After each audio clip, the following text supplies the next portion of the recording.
வணக்கம் இந்தியா. நமது குடும்பத்தில் இருக்கக்கூடிய அனைத்து மகளிர்களுக்கும் இன்றைய மகளிர் தின நல்வாழ்த்துக்கள். சந்தைகள் போன வாரம் 2 to 6% வரை இந்தியா மட்டுமில்லாமல் குளோபலாக வீழ்ச்சியை பார்த்தோம். ஸோ இப்பொழுது வரும் வாரம் எப்படி இருக்கும் அப்படிங்கிறதுல எல்லாருக்கும் ஒரு பெரிய கேள்விக்குறி இருக்குங்க. ஏன்னா மார்க்கெட் கேப் டவுனாக ஓப்பன் ஆகுமா, பிலோ 24,000 டச் பண்ணக்கூடிய வாய்ப்புகள் அதிகமாக இருக்குமா அப்படிங்கிற கேள்வி மேலே மேலே நிறைய கொண்டு இருக்கிறது. போன வாரம் ஒரு 4-5 days பார்த்திங்கனாக்கா சில பர்சனல் ஒர்க்கில் அவுட் ஆஃப் ஸ்டேஷன் போனதுனால என்னால் அந்த இடத்துலலாம் சரியானபடி நெட்டு இல்லாததுனால கொடுக்க முடியல. ஸோ இப்போ சந்தைகளை பார்க்கும் பொழுது இந்த வார முடியுமா அப்படிங்கிற ஒரு ஹிண்ட் இருக்குல்ல, அதை சொல்லுவோம் டீஎஸ்கலேஷன், அது ஒன்றுமே இல்லை. ஸோ அதனால் என்ன ஆயிருக்கு அப்படின்னு பார்த்தீங்கன்னா, இப்போதைக்கு இந்த Kuwait, UAE, Saudi Arabia, then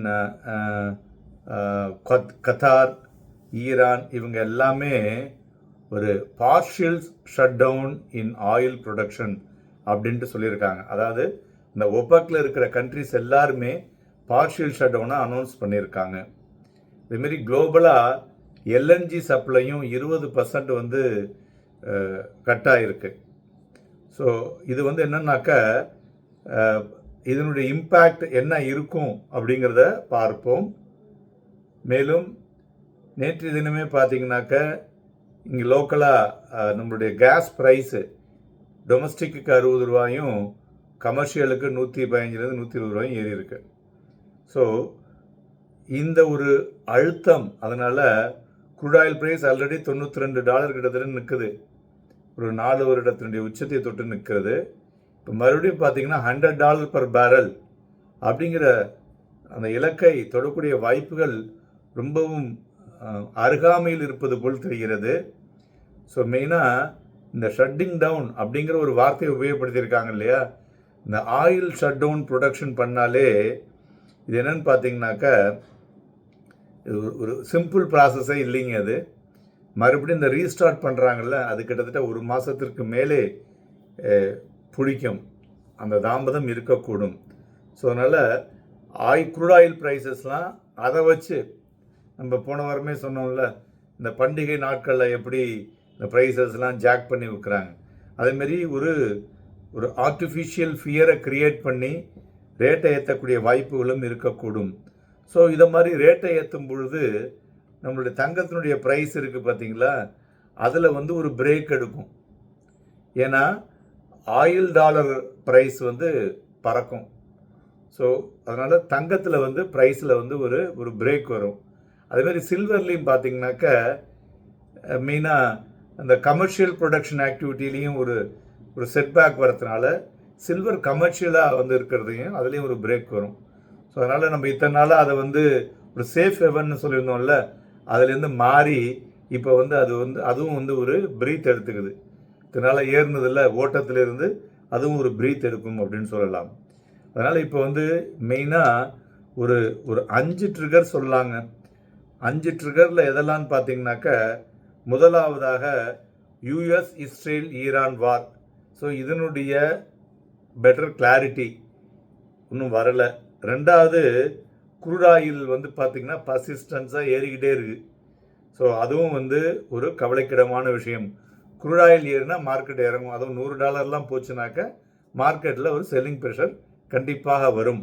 okay. மூன்றாவது கோல்டு சில்வர் ரேட், அதான் இப்போ சொன்னேன் உங்களுக்கு, அதில் ஒரு ஸ்லாக்னஸ் வரக்கூடும். அதனால் dip on buy in gold silver, it's a good option அப்படின்னு சொல்லலாம்.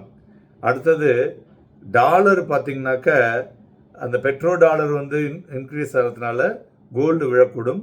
இதுமாரி ஃபண்டமெண்டலாக பார்த்திங்கன்னா ஃபேக்ட்ரியினுடைய இம்பேக்ட் இருக்கிறதுனால சில்வர்லேயும் அந்த அழுத்தம் இருக்கக்கூடும். அடுத்தது எஃப்ஐஐ பார்த்திங்கன்னா சோஃபார் இந்த வருஷம் 60,364 கோடி ரூபாய்க்கு விற்றுருக்காங்க. போன வாரத்தில் கிட்டத்தட்ட 6,040 கோடி ரூபாய்க்கு விற்றுருக்காங்க. டொமஸ்டிக் இன்ஸ்டியூஷன் 1,28,864 கோடி ரூபாய்க்கு வாங்கியிருக்காங்க. மெயினாக இந்த எஃபிஐ வந்து மார்க்கெட்டுக்கு திரும்பி வர்றது தான் இப்போ வந்து கீ ட்ரிகர். அது எப்போ வருவாங்க, காட் ஒன்லி நோஸ்.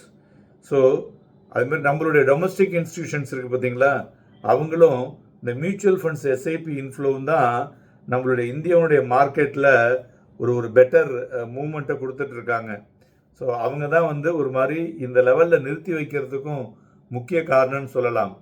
ஏன்னா 95, 96, 2005, 2006லாம் இந்த க்ரூடு ப்ரைஸஸ்லாம் இதை மாதிரி ஏறும்போது பார்த்திங்கன்னா மார்க்கெட்டை போட்டு பிடுங்கி விட்ருவாங்க. ஸோ வி ஃபீல் ரொம்பவே இருக்கும். அதெல்லாம் பார்க்கும் பொழுது இப்போ அந்த அளவுக்கு நமது சந்தைகள் வந்து இல்லை. ஏன்னா மெச்சூர் ஆகிருக்கு. மெச்சூர் ஆனதில் இன்னொரு காரணம் என்னென்னா, போன வாரத்தில் கூட பேசிட்டு இருந்த ஒரு மீட்டிங்கில் நம்மளுடைய இன்வெஸ்டர்ஸ் 1 கோடி இருந்த இடத்துல 9 கோடி, வி நோ இந்தியா பெட்டர்.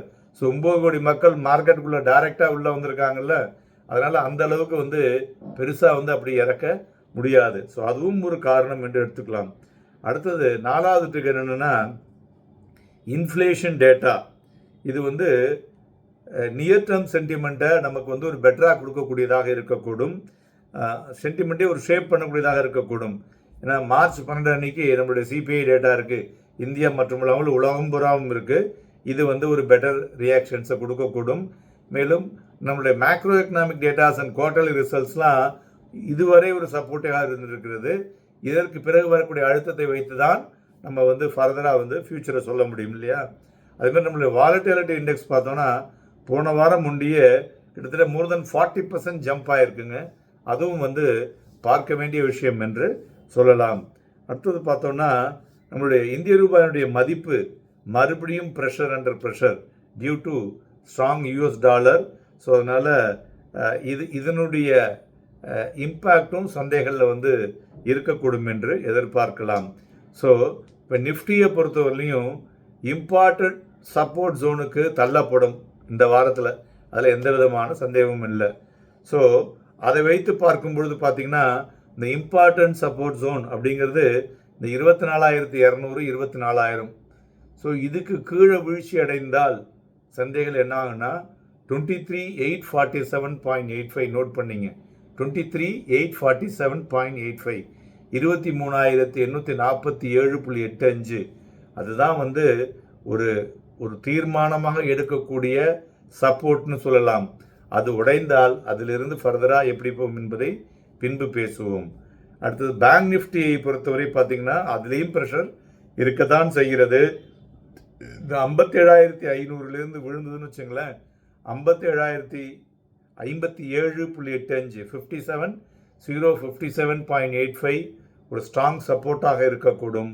அதுபோல் மேலே ஒரு 700-750 புள்ளிகள் 58,293 ஒரு ஸ்ட்ராங் ரெசிஸ்டன்ஸாக இருக்கக்கூடும். டிஃபென்ஸ், ஏசி அண்ட் ஆட்டோமொபைல் வந்து இந்த வாரத்தில் ஒரு மொமெண்டம் கொடுக்கக்கூடும் என்று எதிர்பார்க்கலாம். நண்பர்களே, நாளைய தினம் கேப் டவுன் இருப்பதை உறுதிப்படுத்த முடிகிறது. அதனால் கேப் டவுனாக தான் இருக்கக்கூடும். மேலும் மார்க்கெட்டில் வந்து இந்த டெட் கேட் பவுன்ஸையும் எப்போ வேணாலும் எதிர்பார்க்கலாம். Any small trigger input about the geo political ரிஸ்கில் ஒரு பாசிட்டிவ் இம்பேக்ட் வந்ததுன்னா, till such time this volatility is கம்ப்ளீட்டாக வந்து இருந்துகிட்ருக்கு. அதற்கு தகுந்தாற்போல் ட்ரேட் பண்ணுங்கள். ட்ரேடர்ஸ் ரொம்ப அக்ரெசிவாக பண்ணுவதை தவிர்த்து சந்தைகளை வந்து சரியாக பார்த்து பண்ணுவது நன்கு இருக்கக்கூடும். நன்றி, வணக்கம்.